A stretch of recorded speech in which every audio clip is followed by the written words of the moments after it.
everybody, how's it going? It is djwoopig, also known as John Simmons, back with our regularly scheduled Vlogmas. So last week we had some really good views, really good numbers. I appreciate you guys watching. This week we should have some really good content as well. If you missed out on the live stream yesterday, I know it was kind of long, go back and watch it. If you got some time, just play it in the background. Also check out the gift giving idea video that I posted on Friday, and then also Saturday's Q&A. I know some of you guys aren't here for that type of stuff, but I promise you there's some good stuff in there, so just go back and watch whenever you have some time. Today we are going to take you step by step. Yesterday we did the live stream. A lot of people asked for step by step what happens when I receive a bid from a client or a contact from a client. What is the step-by-step instructions that I do to kind of secure the bag or secure the client? And we're just going to walk through it. Before we even get things started, I'm going to show you what it looks like from my client's perspective once they make it to the website. Now, in order to get clients to the website, you need to be doing your due diligence on posting to your social media pages, or doing things such as advertising on Google AdWords, Wedding Wire, The Knot, whatever you choose to use for advertising. You need to make sure that all those sources point back to your web page. Once you get to your web page, you need to have something that's clear, concise, and easy to navigate. And in 2018 and 2019, you need to make sure that it's mobile friendly. If your website isn't mobile friendly right now, I want you go ahead and finish the video, but after this video is done, you need to talk to your web developer, or if you do it yourself like I do, you need to go to your website and make sure that it is mobile friendly. A lot of brides and grooms that are 24 to 32, which is the main age for getting married these days, they're doing most of their shopping on an iPad or a phone. So make sure that your site's mobile friendly. Very few customers are going to come to you from the desktop unless they're browsing at work, which is cool. When a client comes to my webpage, the first thing they're going to see is various ways that we work. We got just a display of things that we can do, whether it's big stuff, uplighting, dance floor shots, teen stuff. It doesn't matter. You need to be able to have a brief gallery of what you do right when they get there, and then of course you've got your wording and your literature. But the main thing is the pricing. How much is it going to cost me to book you?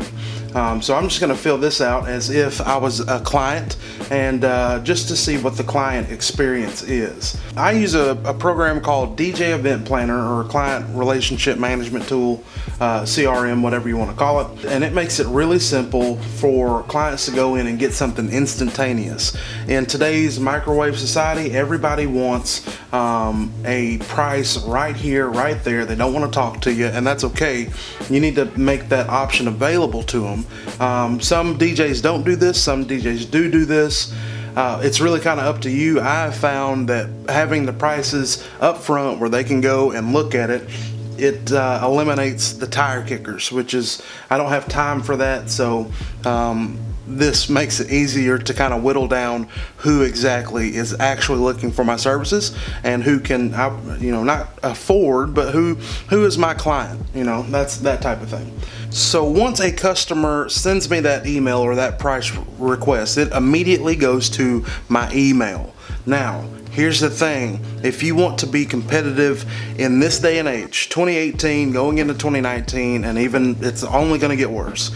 If you want to be competitive, your response time needs to be less than 10 minutes. And I know that sounds crazy, but if you want these jobs, the chances are the first one to respond is going to be the one to get the job. It just shows that you're on it, you're on top of it, and that's what they want. So I know it may be a little quick for some of you guys. If you are at work or have another job, it's tough. It really is. But I can tell you this, whenever I quit my full-time job to do this full-time, and I was able to respond almost immediately, my booking rate went up significantly. In my case, it's going to show up at my inbox if there is a telephone in there. Instead of reaching out via phone call first thing, I'm going to shoot a text message. That is always my first point of contact. It's not as, I would say, aggressive, even though a phone call isn't aggressive. It's just, in today's day and age, everybody texts, and it's something that they can respond to in their own time. A lot of people don't like to talk on the phone to people they don't know, which is why I tell people like you guys not to call me. But a text message is the way that I generally always go.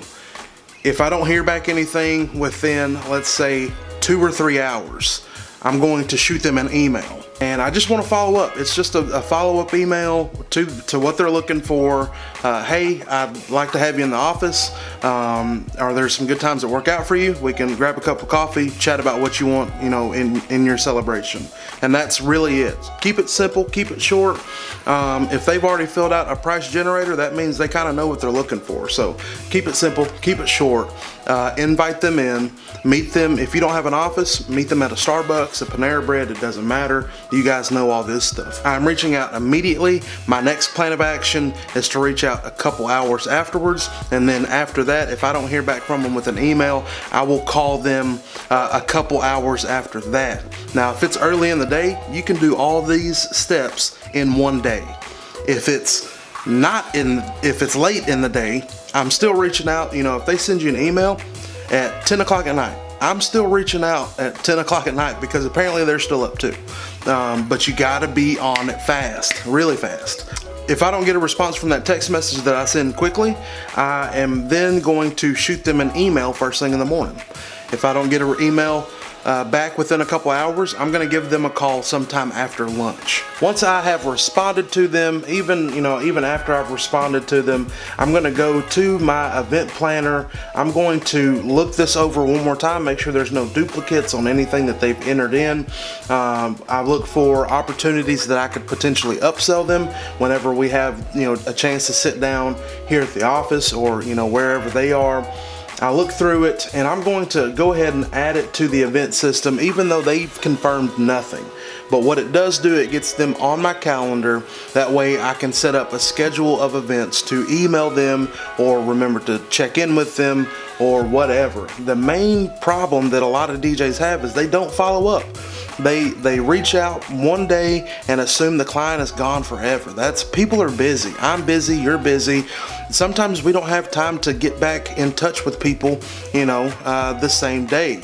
But this is why I put it in the event system. That way I can set a reminder, let's say to follow back up with them. Let's say they reached out via text message. Hey, we just want to get a price. We're just looking things over. We're going to look at a couple other of the wedding vendors in the area.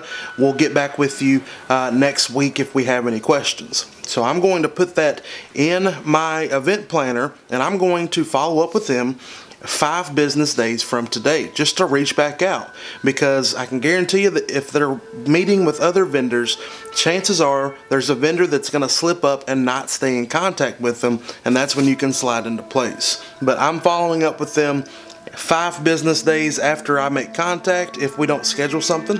After that 5th business day, I'm reaching out again in 15 days. After that 15, I'm reaching out in 30, and then at that 30 point, I'm reaching out every 30 days until they either book or they tell me to go away.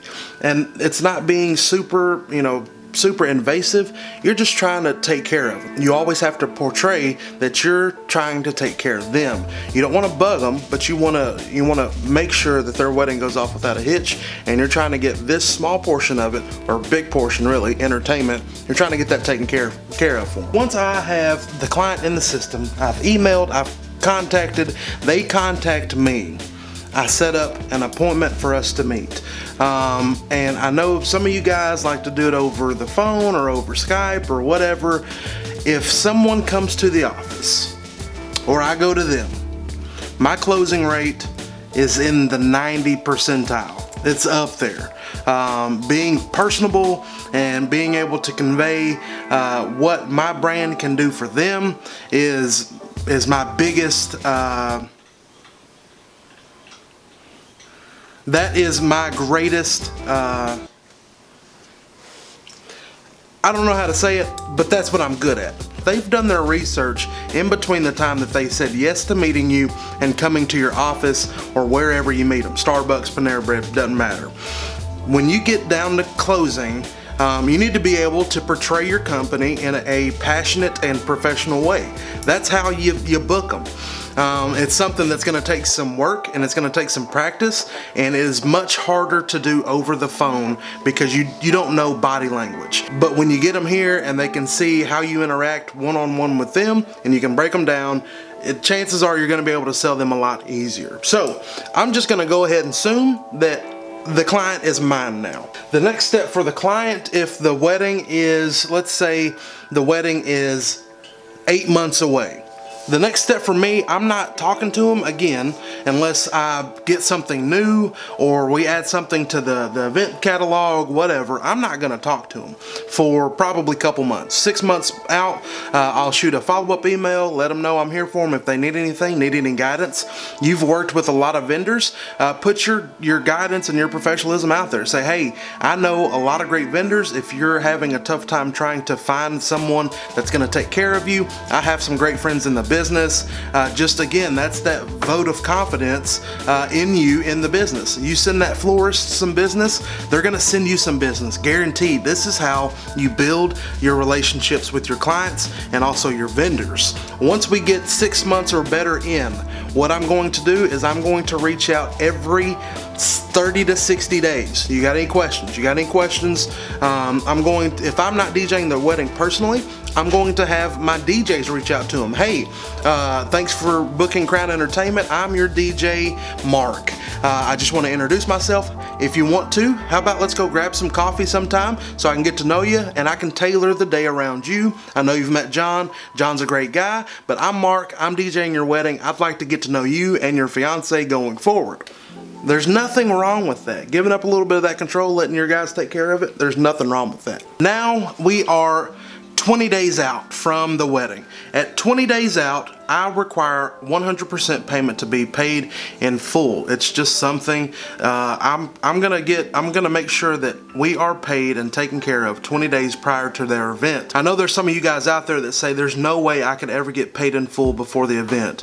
That is a complete lie. They're going to pay the venue before the event. They're gonna pay the caterer before the event. They're gonna pay the bar tab, or they're gonna get their liquor before the event. They're gonna pay for their dress before their event. You need to get paid before the event ever takes place. I've had bad checks written on me once or twice before. I've had brides try to stiff me. They spend a little bit more money than they thought they would. Hey, the end of the night, oh, I'm sorry, I forgot my checkbook. I'll get it to you just as soon as we get back from vacation, or I'll have somebody else mail it to you or bring it to you, and it never happens. I don't want to chase anybody down. At the end of the day, I've been in business for 10 years. If they don't respect me enough, or they think I'm going to take advantage of them, whatever, all of your client reviews should lead you in a good light. If they don't trust you at that point to pay their bill before the date, simply, we're not going to work together. That's just a part of it. Trust is a big part of it. If you don't trust me and my reviews and my clients enough to say, hey, this guy's going to take care of me, I'm giving him this $2,000 before the event ever happens. If they don't trust you that much, I'm sorry, it's just not the right client for me, at least. So you get past the 20-day payment mark, we get to 10 days out before the wedding. At this point, either I or myself, if I've got another DJ on their event, they're going to be reaching out to their bride to set up either a conference call or a last get-together so we can discuss their planning form. And their planning form has all of the information that we need to make sure that we can do their event or celebration without any complications whatsoever. On that planning form, it's going to have all the important information that we need. It's going to have the bride and groom's names. It's going to have the bridal party names, the parent names. You want all of these names to kind of form a one-off and custom feel to their event. I don't ever want to introduce the bride's dad as the bride's dad. I want to introduce him as Cherie's father, Mark. You know, just making something a little bit more personable. This is how you develop those relationships, and you develop that one-on-one type event for your client. It makes them feel a lot better that it's not just a generic cookie cutter event. So once we have all the planning forms dialed in with that last meeting, I try to have my meeting at least a week or so prior to the celebration. That Monday or Tuesday before the Saturday celebration is the best part. You get past Wednesday, 9 times out of 10 they're super busy. They're not going to be able to meet with you. So I like to do it that Monday or Tuesday. Everything's finalized. It gives the DJ plenty of time to prepare. He's got from Tuesday until Saturday morning to get his stuff together or get her stuff together. That's plenty of time. I know a lot of guys say that they spend 60 plus hours planning weddings. I feel like you're not using your time wisely if it takes you that long to prepare for a wedding, especially if you've been in the business for any length of time. Day of the wedding, I'm sending the bride and the groom in the morning a text message 8 or 9 o'clock just saying, hey, congratulations, happy wedding day. I'm here to help you. If there's anything that changes or anything that I could do to make your day better, please let me know. I can't wait to celebrate with you later on this evening. Just to put their nerves at ease, they've talked to you for the day. They know that you're doing okay, you're gonna be there on time, all that stuff. You get to the gig 2 or 3 hours early, depending on what kind of package you have for them.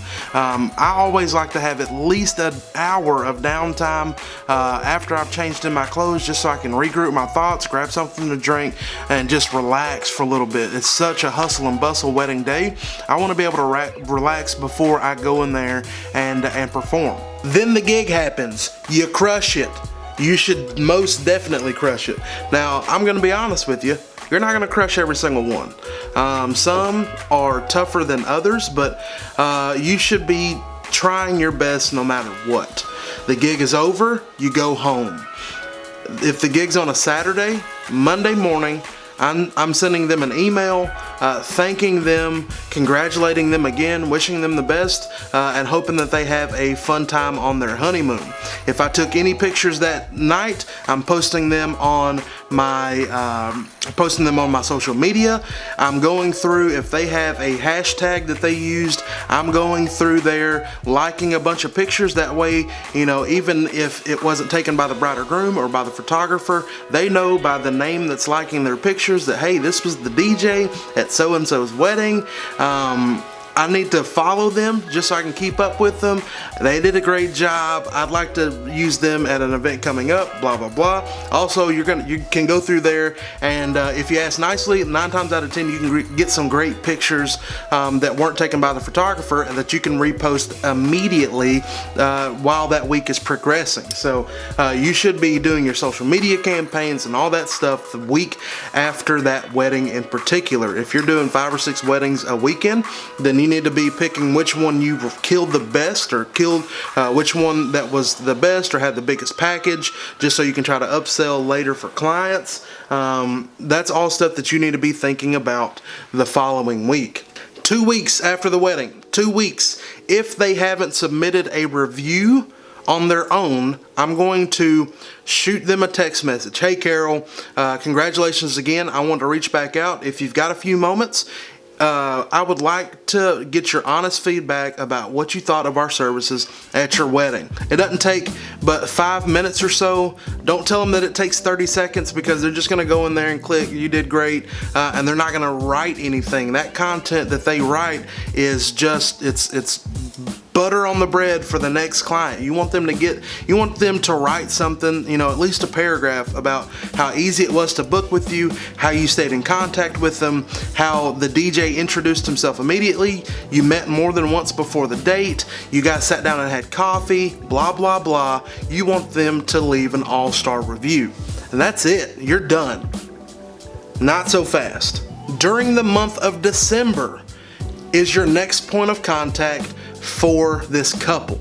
And this is something that you should be doing. It's kind of a trick that I developed. I don't know if anybody out there is doing it, but this is a pro tip exclusively for you guys. During the month of December, you need to go to your local print shop and grab some holiday cards with your logo on it and, you know, maybe a fun theme or a DJ and Santa or whatever, and you need to be sending out thank you cards to all of your past clients. Now, you should have all of their information in your client relationship tool, and you should at least have it for the next 3 years or so, because you want to be able to thank you.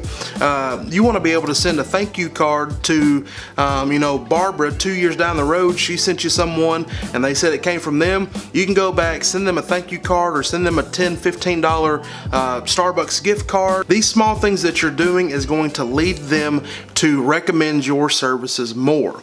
So back to sending out the thank you cards. What I do is I send out a thank you card to every previous bride that I've had this year. What that does, especially during the month of December, going through the holidays from December through February, you send out that thank you card, it stays fresh on their mind. Right now is top engagement season from December through February. If you have a card that's fresh on the mind of a past client, they're automatically going to think about you when they see that one of their friends got engaged over the holiday season. They're going to say, hey, we know a fantastic DJ. He books up really quick. Here's his information. They're going to remember this stuff. You don't think that they will, but I guarantee you they will. I've gotten 20 to 30 more bookings from the previous year just by sending out those thank you notes. So, pro tip, use it. Take it into account. It's something that doesn't cost you a whole lot of money. I think last year I sent out 120 thank yous, personal thank yous, and then I have my DJs send out more for them. I think I sent out maybe 120 or so for, we're talking 40 bucks. 40 bucks to book 20 more clients, man, that's something that you can't put money on. You can't even get that kind of return on investment if you go to the biggest bridal show. You're spending, you know, $1,000, $2,000 going to a bridal show versus spending 40, 50 bucks and sending out thank you cards. So just take that into account. You really can't beat it. And that's it, guys. From start to finish, that is how the process goes, at least here at Crown Entertainment. It's worked out really well. It's helped me to grow my business. The main thing I want to stress to you is you need to be getting back to your clients as soon as possible. I like to get back with them within 10 or 15 minutes. I like to reach out to them just to make face. You want to be able to get there before your competition does. So that's going to be it for today's video. I know that today was a lot of talking, but I feel like it should be able to help you out if you put these practices into motion. Don't just watch the video and think about it. Do it, see what happens. If you've got any input, leave it down in the comment section. We're all here to help each other, so if you've got something that works really well for you, if you've got some advertising things, or you got something in the middle of it that you think that you can do better on, or that your company does really well that works for you, please share it. We'd all love to hear it, and maybe we'll make a revision to this video in a year from now just to see how some of you guys have put this into motion. Once again, thanks for subscribing. While you're here, hit the notification bell. That way you know every time I post during the month of December. Now that we've hit 5,000, we're trying to get to 10,000 subscribers before Christmas. That would be fantastic. This week we've got a lot of good info coming up on speakers and microphones and stuff like that, so stay tuned and hit the notification bell. That way you know when new content is posted. As always, follow me on social media. djwoopig is where you can find me across all of my social media platforms. If you've got a question that you don't want to leave in the comments, shoot me an email, djwoopig@gmail.com. It's Monday. I got to get back to work. We'll see you again tomorrow. Later.